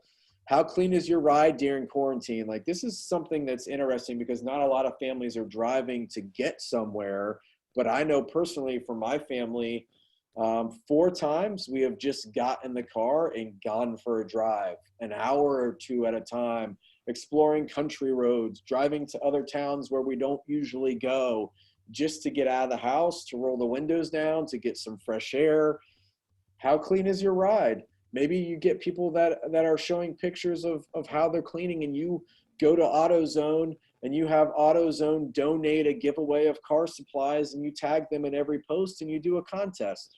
Show off your masks. So many people are doing DIY masks right now. Like, how can you embrace those people doing in your community DIY masks? Are you commissioning people in your community to build masks? We have clients that in kind of the downtime when they're not serving families, they're making masks and they're donating them to hospice workers, or donating them to hospitals, doctors' offices. There's going to be a lot of requirements almost in every community when we come back to what the new normal is, where we've got to wear masks. You know, I'm trying to find a company that will bling out a mask for me, but I'm learning that poking holes in the middle of a mask almost defeats the purpose of wearing the mask. So now we're going back to like the engineering of a mask and how we can double layer it so I can have a blinged out disrupt mask that matches the brand. Like, you can make lighthearted content around the things that are happening that can be super impactful. And then virtual grief groups. I think this right now is one of the biggest opportunities for death care companies. Whether you're a funeral home, a cemetery, a crematory, a direct cremation company, grief is something that is uniform across the board in your business. There is going to be a huge grief and mental health problem that comes from families not getting proper closure because they couldn't go to the hospital to visit a dying loved one. They couldn't go to the hospice facility and be side by side with that dying loved one. And then they had to bury or cremate that loved one without any type of service, without any type of closure. That is going to create an issue. Creating a private Facebook group for your community that's either private or public, that is up to you. Private could be where you're just inviting the families that you're serving to that grief group. You could create a public grief group where you're making it available for everyone in the community, because this is really impacting everyone that's in your community. Somebody's been connected to someone that's passed away during this time and haven't had that closure, and it's impactful. Reach out to those people that are your grief specialists. How can they provide you content, live webinars, live streaming, grief support groups? We've got a number of clients that held monthly in-person grief support groups that those have stopped, but they've now gone virtual with those grief support groups through a private Facebook group, or they've even live streamed them through their Facebook page. I see this as one of the biggest opportunities to have a group that's centered around grief care. One of the best grief resources I think that's available to funeral homes and cemeteries in our profession is DemoniCare for Grief. DemoniCare is an aftercare company. They've got a grief platform that is phenomenal, where not only can consumers get content and digest content that's valuable, and valuable content that you would be able to share in this grief group or through content on your Facebook page, but they've got ways to virtually connect with therapists across the country and grief support specialists. Look, you don't have to be the grief support specialist as the funeral director. That's not your wheelhouse. You're comforting. You're not necessarily a therapist. Providing a safe haven for your community to gather, to have grief conversations that you can facilitate and then get the right people that can help them navigate that is going to be huge, and will help your community understand the pillar and the resource that you are. Okay, I could talk about that one all day too. Give updates to your audience as it pertains to your business and how you operate, and then showing the measures you are taking to keep families safe while they're inside your funeral home, and as they are able to now start coming back to your funeral home and you can have larger gatherings. We don't know what's going to happen, but again, social gives you the opportunity to be 100% real time. And look, when this all started, things changed day to day for about 12 days in a row, maybe a little bit longer. Every single day we were creating new content for the new situation that our clients were in. So one day it was 100 gathering. The next day it was 50, then it was 25, then it was 10, and then now some states have gone to no gathering. Every day you're having to pivot and create that content. That's the value of social, is it's that real-time outlet. And look, if you don't have somebody like a Disrupt that's helping you navigate those conversations, you're not a professional marketer. There's so many things that you're missing. And again, if you're paying somebody and go, well, you know, I do have a marketing company and they're automating some grief and inspirational content, you're completely missing out on the opportunity you have to build relationships at a much deeper level with your community. And that's a theme that's going across all of it. And that's why we keep putting it in there. It's details, details, details. If you can take care of the most transparent, easiest things that a lot of people always seem to swing and miss, that's where you're going to get the calls. That's where you're going to take the call volume from competitors.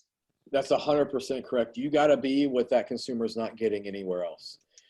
Virtual Mother's Day. So some states will have things lifted. There will be ways to get together for Mother's Day. There's going to be other states where you're not able to get together for Mother's Day.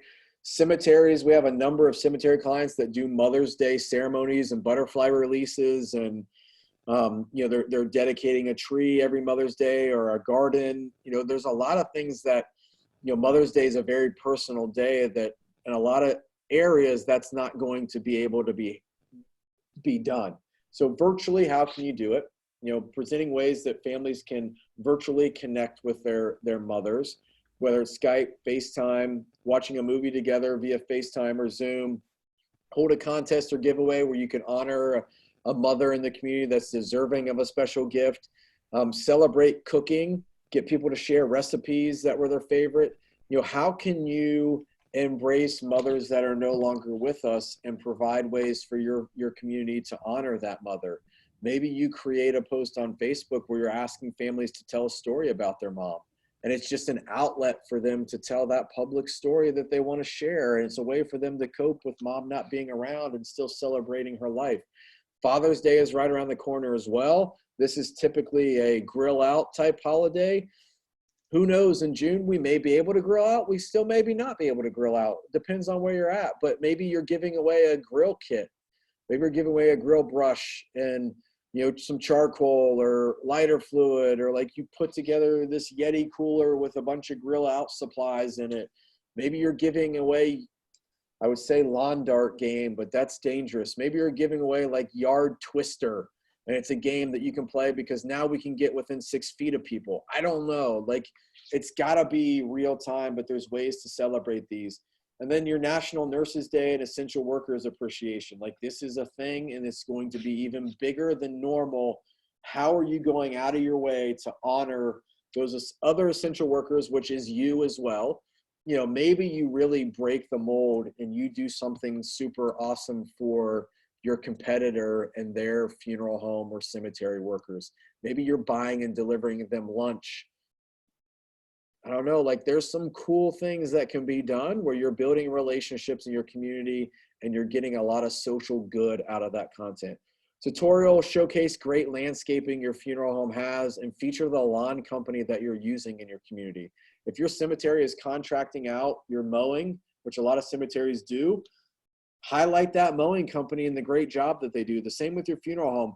Maybe you hire that high school kid that's just on his grind or on her grind, trying to make a few extra bucks for college, and you can shout them out and get them 3 or 4 more clients because you trust them to work on your landscape at your funeral home. Like, again, just thinking outside of the normal and how you can incorporate other people and other brands and other businesses into your marketing in your community.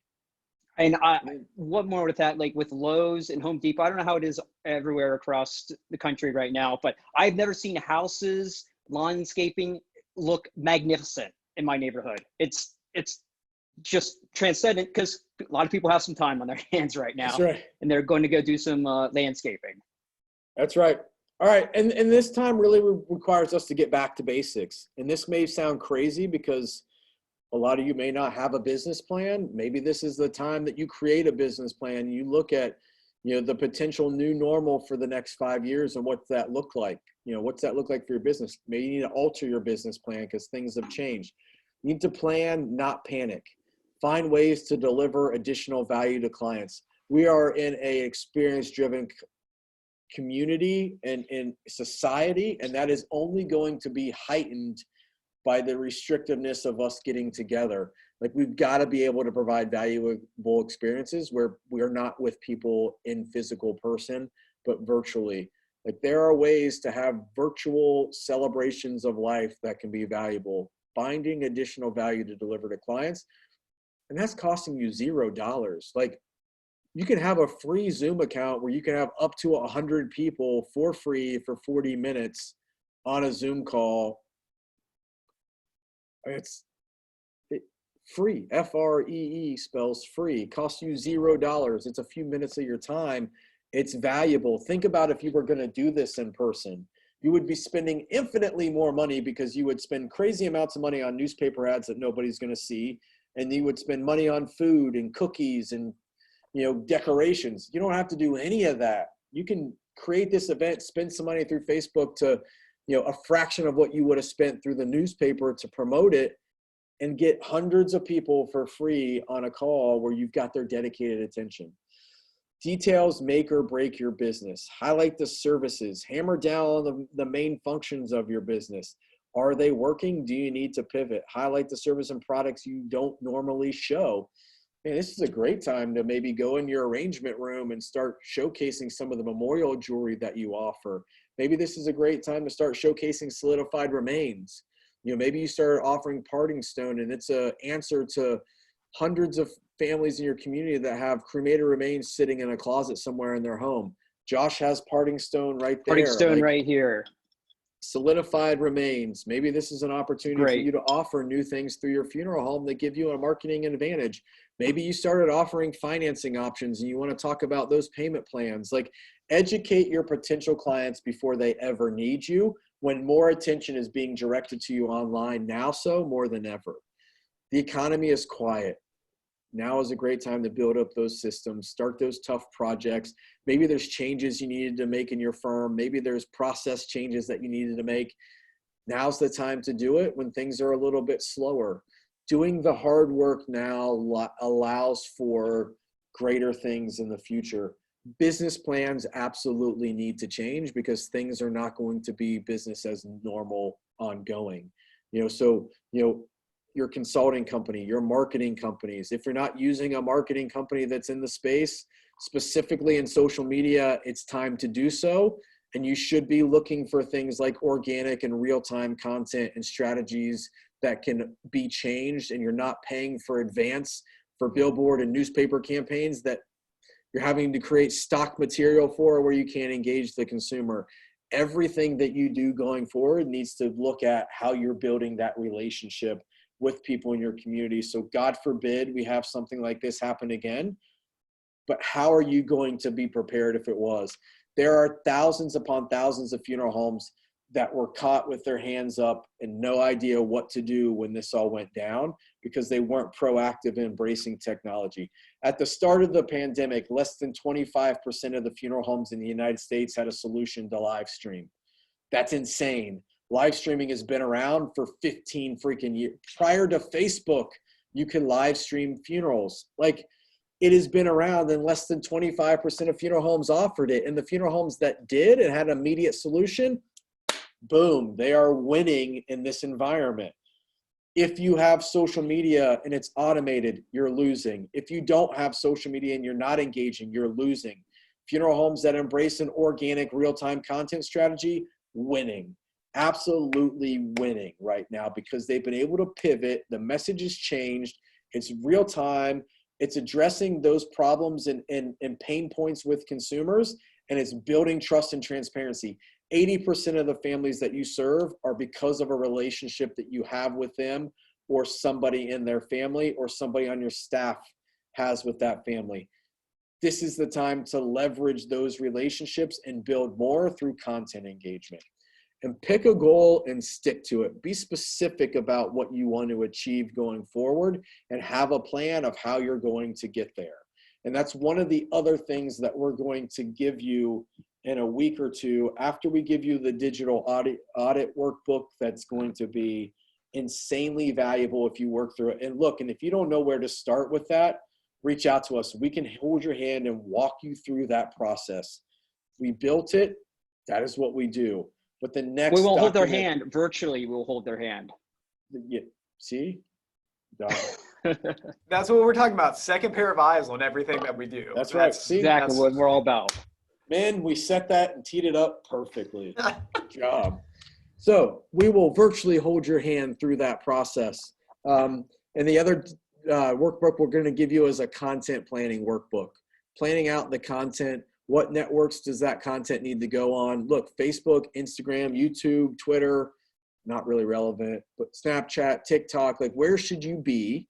What type of content should you be creating? And every network requires a different type of content, and content being positioned a different way because the ways that you use the network and engage with content are massively different network to network. So having a plan, we're going to send you a content planner workbook that will help you detail out some of that content that needs to be created, where it needs to be going, and how you're going to, one, create it and distribute it. Again, virtually, we can walk you through that and help you plan that content.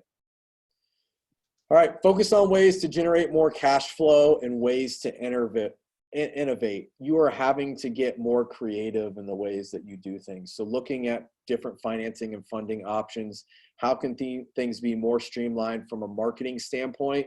Like where are you wasting money in traditional media where the consumer can't react to it and doesn't build a relationship?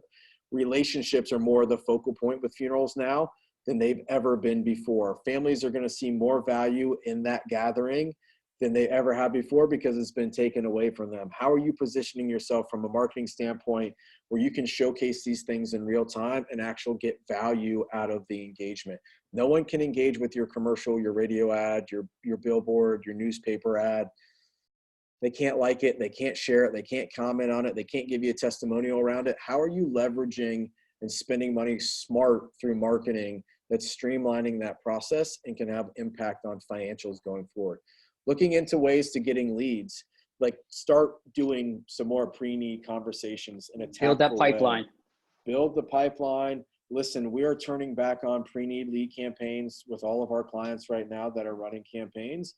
They are working phenomenally because we've positioned ourselves through this time period to be more humility, more empathy, more humanization of the brand. The relationship has been strengthened through the forward thinking of our clients.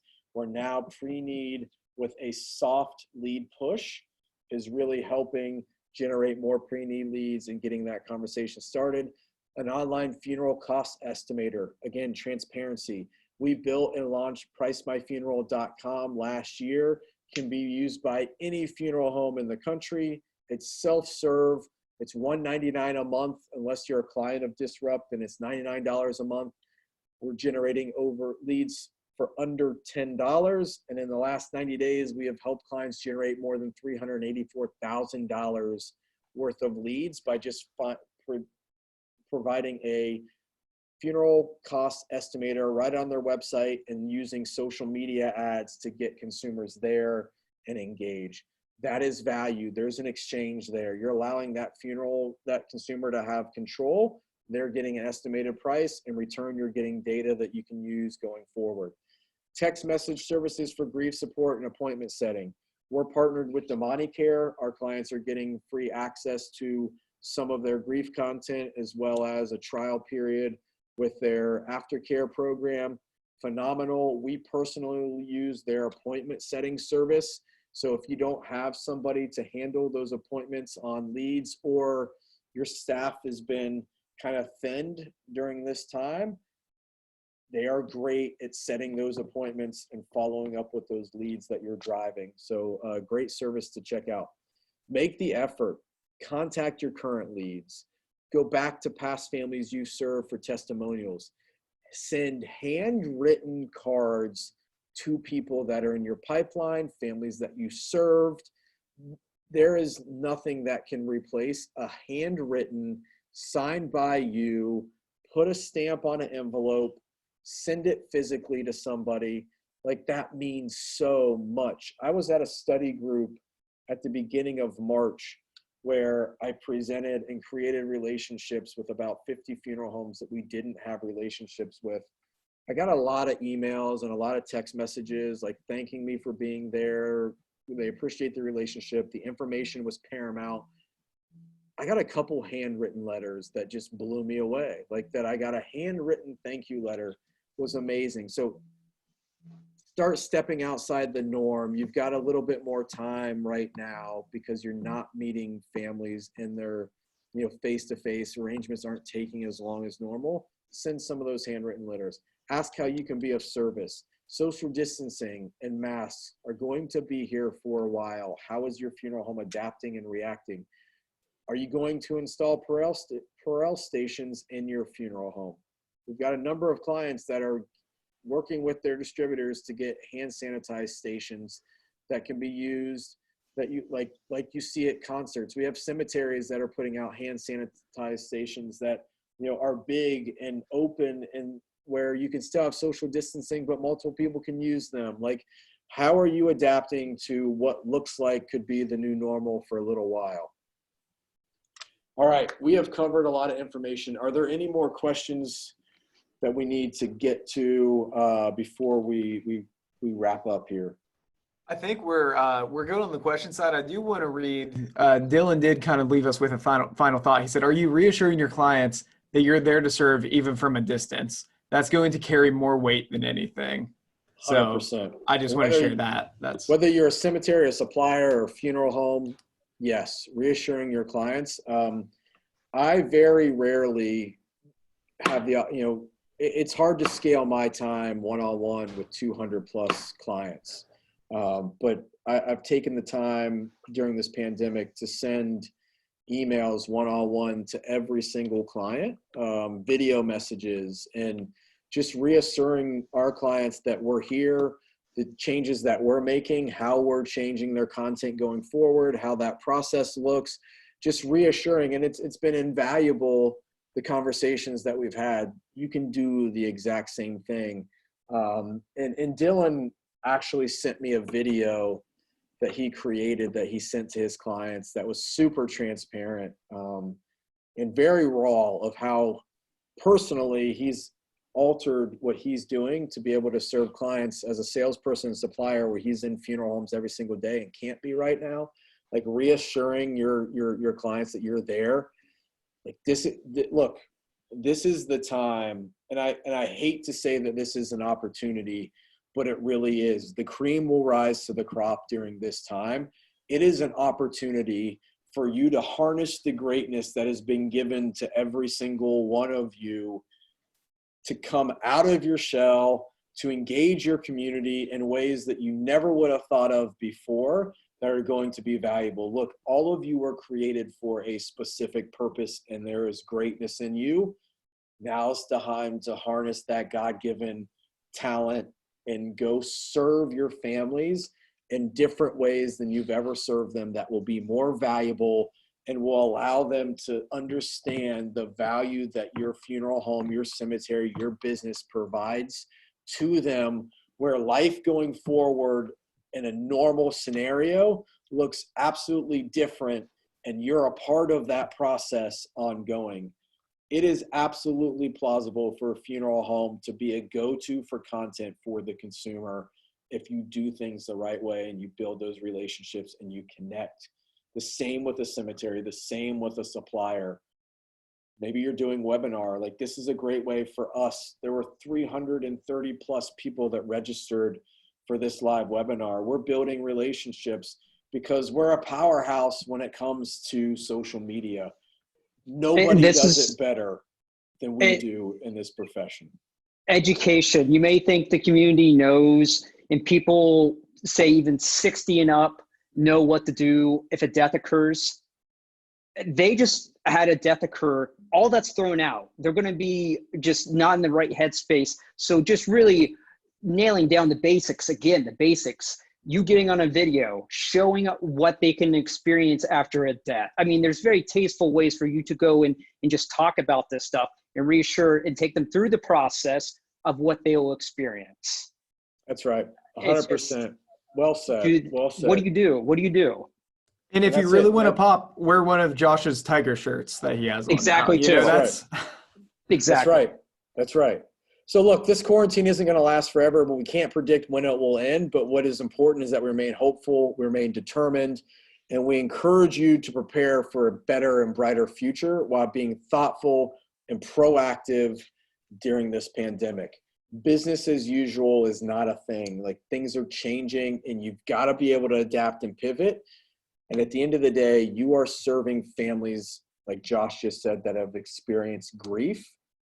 And now is the time where you step up more than ever. And there is a magnifying glass on how you react and how you handle this time. And more relationships will be built that will be future relationships that are so valuable to your funeral home or your cemetery that you're not going to be able to put a dollar amount on it. Like, this is the time. And look, we have never intended for this webinar to last 2 hours. I had on my calendar an hour. I'm actually running late, and so are these two, for a 3 o'clock meeting, a team meeting that we're going to be having. But like, here's the deal. We could talk about this for the next 12 hours. None of you have that kind of time. If there's anything that we said today that got your kind of brain and that wheel turning, and you want to have a deeper conversation about how it can be applied to your business, your funeral home, your cemetery, how we can come alongside you and help navigate through this time and ongoing, how you can leverage social and online marketing to be not only profitable for you, but emotionally and relationship profitable as well, and how you're connecting with your community. If you go to disruptmedia.co/demo or even disruptmedia.co, you'll be able to click on the demo button, schedule a demo with us, call that phone number. That is my direct email address. And no, I did not leave off the M on co. It is not .com. It is .co.